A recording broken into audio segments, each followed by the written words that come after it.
kaso nila sa dalawang impeachment galing sa good governance daw na hearing. Tapos yung congressman doon ayaw pumirma dahil wala daw substance. Walang substance. Nakakaawa po.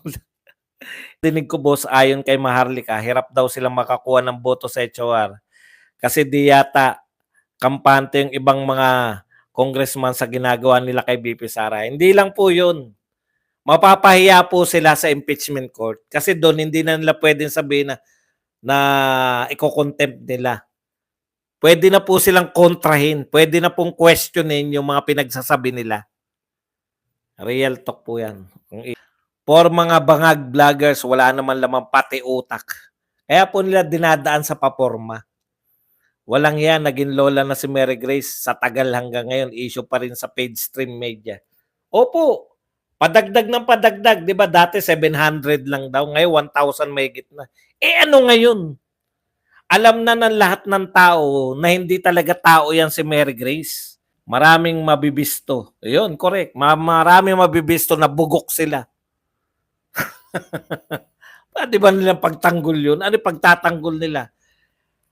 Alam niyo po, pag may sasabihin kayong anomalya, halimbawa sasabihin niyo may anomalya sa paggastos ng BP Sara. O sige, iharap natin si COA. May nakita ba kayong anomalya? Wala po. Wala kayong nakitang anomalya? Wala po. Maayos ba? Maayos. Eh, nang nirereklamo naman to. Ewan ko dyan. Kaya nagrereklamo. Ang batayan po sa korte, hindi po yung sinuri ni Chua. Ano ba alam ni Chua diyan? Hindi naman yata hindi yata ano yan, auditor. O kaya si Franz Pumarin. Si Franz Pumarin po basketball player yun. Minsan ko lang nakita yun, congressman pala yun. Minsan ko lang nakita ang papel niya, no?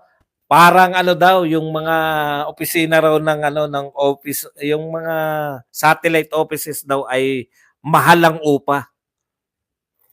Yun lang ang papel mo. COA ka ba? Hindi sila makapirma kasi sunog sila sa eleksyon. Mga re-electionist kabado. Konti lang kasi Duterte supporters. Correct. Tama po kung ano-ano na lang kinakaso nila kay BP Sara.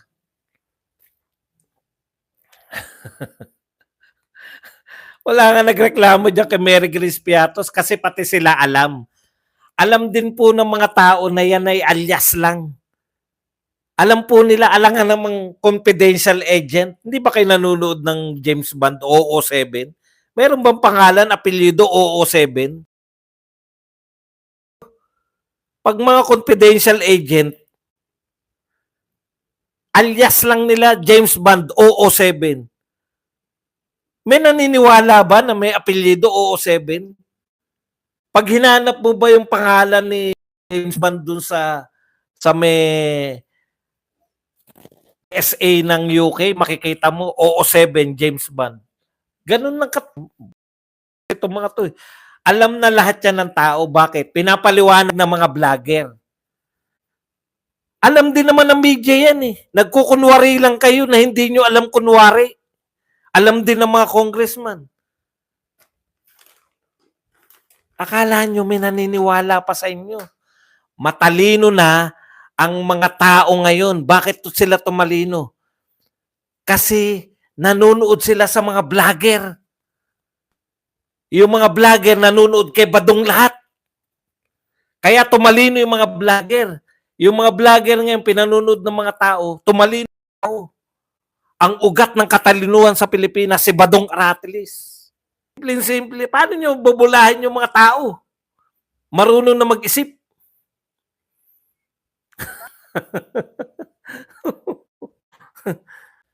Yung mga vlogger nanonood sa akin. May topic na, ganito pala atake. Nakuha ko kay Badong Aratilis yan. Hindi po ako nagyayabang. Nananakit po ako ng kalooban nyo. Biro lang. Kayo naman.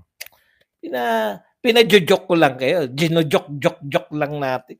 Joke lang. Yung iso sa envelope, tigil kasi sabit si FL. Oh. Ano sabi ni BP Sara? 'Di ba? Yang envelope na yan, gigil na gigil si VP Sara. Nakita ko ang laki nung billboard ng dalawa natin, number 1 at number 2 ko nagsama sa billboard. Pastor Quebuloy tsaka si Marcoleta. Nakita niyo na ba? Laki. Kuya Buds, we understand your sarcasm. Bakit si BP, pag kailangang mag-attend, hindi na-attend sa mga hearing? Sino po may sabing kailangan siya ron? Yan yung problema nyo eh. Akala nyo, yung vice president, yung akala, pareho kayo ng congressman nyo eh. Akala nyo yung congressman mas mataas sa vice president. Sino po sinasabing, may sabi na kailangan po siyang umattend? Hindi po siya kailangang umattend. Kung kailangan, di kinontempt siya. Kung hindi siya umattend. Yun yung problema nyo. Hindi nyo alam talaga yung mga proseso ng hearing. Ini-invite ka bilang resource person. Hindi po yan korte. Pinapatawag nga bakit hindi na-attend. Oh, yun nga ang tanong. Kaya nga kayo nga ang clueless eh. Sasagutin ko lang itong mga taga-TikTok ha. Akala nyo pag pinatawag ng Congress dapat umattend. Vice President siya ng Pilipinas. Mas mababa yung mga congressman. Napaniwala kayo masyado ni Martin tsaka ng mga vlogger nyo. Hindi nyo naman utak yan eh. Hindi nyo naman kayang arukin yun eh. Vice President, ipapatawag ng congressman para mas maunawaan nyo ganito. Ha? PTA President. Alam nyo, may PTA President kayo per di ba? Per room. O ipapatawag nyo yung superintendent ng DepEd. Sa tingin nyo, pupunta yung superintendent ng DepEd? May itatanong kayo dun sa PTA. PTA, pang room nyo lang yun eh. Ipapatawag nyo yung superintendent ng DepEd. Ganon yung ginagawa nila. Kaya sila napapahiya. Pwede kang hindi umatin kasi vice president ka. Nga eh. Ang paglilitis sa kaso ni Biloso sa panahon pa ni Duterte yun. Si Biloso, si PRRD nagsalba. Sa kanya, hindi yan si Bangag. Sunday Escolano, good PM sa'yo. Sir, shoutout po. Shoutout sa'yo, Sorina Jabala. Dami ko natututunan sa'yo, Sir Badong. Correct ka dyan. Sinasabi po namin, hindi magnanakaw ang mga Duterte. Ngayon, ang sinasabi nyo, pwede bang dalin kahit saan? Hindi po pwede. Kaya nga kinakasuhan eh. Kaya nga may impeachment eh. Dahil hindi mo po pwedeng nakawan ng gobyerno kahit vice president ka. Ang sinasabi ninyo, yan yung sinasabi ng vlogger nyo. Magnanakaw si BP Sara. Kung magnanakaw, may impeachment na, ituloy nyo na impeachment. Hindi nila kayang patunayan. COA po ang magsasabi kung may nawawalang pera, kung may binulsang pera. Hindi po congressman. Wala pong kakayahan ng congressman. Parang doktor. Ang magsasabi sa'yo na may sakit ka, doktor. Hindi po barangay captain. Naintindihan nyo? Tinignan ka ng barangay captain, mukhang may sakit ka. Ibig bang sabihin may sakit ka? Wala siyang kakayahan para i-determine kung ikaw ay may sakit. Tinignan siya ng congressman, mukhang may ninakaw ka. Kita niyo yung mga pronouncement ng congressman, hindi madirekta na magnanakaw si BP Sara, hindi. Mukhang may anomalya, parang may mali dito sa paggasta. Hindi definite.